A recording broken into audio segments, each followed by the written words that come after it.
Olá pessoal! Hoje eu quero iniciar uma série de vídeos falando a respeito dos direitos básicos do consumidor, começando com um resumo histórico. A nossa legislação define como consumidor a pessoa física ou jurídica que adquire produto ou serviço como destinatário final.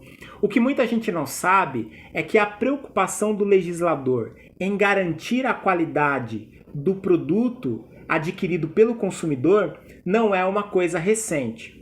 Como, por exemplo, no século XVIII a.C., o Código de Hammurabi previa que se um arquiteto construísse uma casa cujas paredes se revelassem defeituosas, o próprio arquiteto deveria, às suas custas, reconstruir ou reforçar as paredes da casa a fim de evitar um desabamento. Um outro exemplo que temos, também no Código de Hammurabi, é a respeito do construtor de barcos. O construtor de barcos estava obrigado a desfazer e refazer o barco que apresentasse defeito estrutural no período de um ano. Regras semelhantes também eram previstas no Código de Manu, isso na Índia, no século XIII, também antes de Cristo, e em outras legislações ao longo da história da humanidade.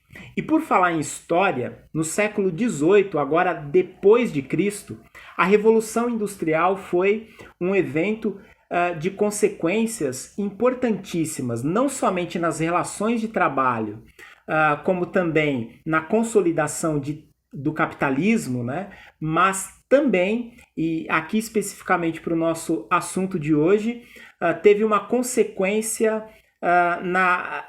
importantíssima no aumento da produção e do consumo. E isso foi um resultado de uma migração, uma grande migração que ocorreu da população rural para os centros urbanos. Isso é chamado, esse fenômeno de migração é chamado de êxodo rural.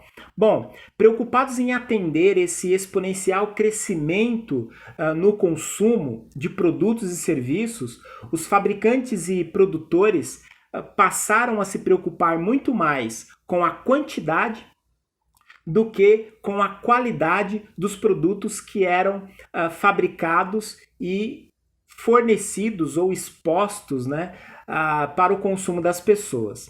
Então aí nós passamos a ter uma sociedade de consumo caracterizada pela unilateralidade na produção. E o que significa isso?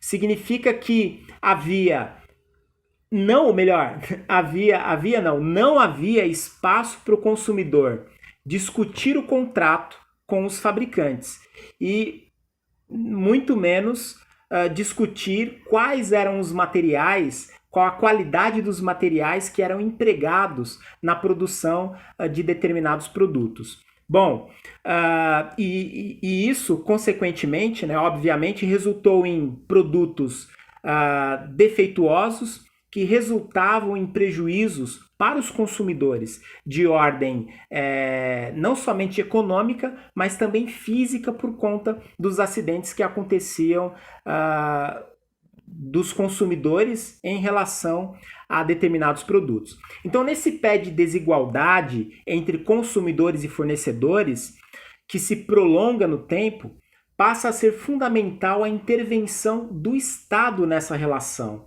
pois todos os indivíduos considerados consumidores, e diga-se de passagem todas as pessoas, porque todos nós somos consumidores durante a nossa vida, em determinados momentos aí do nosso dia a dia. Então, a intervenção do Estado nessa relação de consumidores e fornecedores passa a ser importante. Por quê? Porque esses consumidores têm um relevante papel social e econômico, não somente local, mas também de ordem mundial, porque as relações comerciais elas passam a ser e são cada vez mais globalizadas. Portanto, é um pressuposto importante que a relação jurídica de consumo seja uma relação o mais equilibrada possível. Na nossa atual Constituição Federal, a proteção do consumidor ela está prevista no inciso 32 do artigo 5º. Portanto, trata-se aí de um direito fundamental que foi regulado e é regulado pela Lei 8.078 de 90, mais conhecida como o Código de Defesa do Consumidor. Então essa foi uma breve exposição, muito breve exposição histórica a respeito dessa proteção do consumidor e por conta do seu importantíssimo papel social e econômico. A partir do próximo vídeo, falarei especificamente dos direitos básicos do consumidor que estão previstos no artigo 6º do Código de Defesa do Consumidor. Te espero lá. Até a próxima. Tchau, tchau.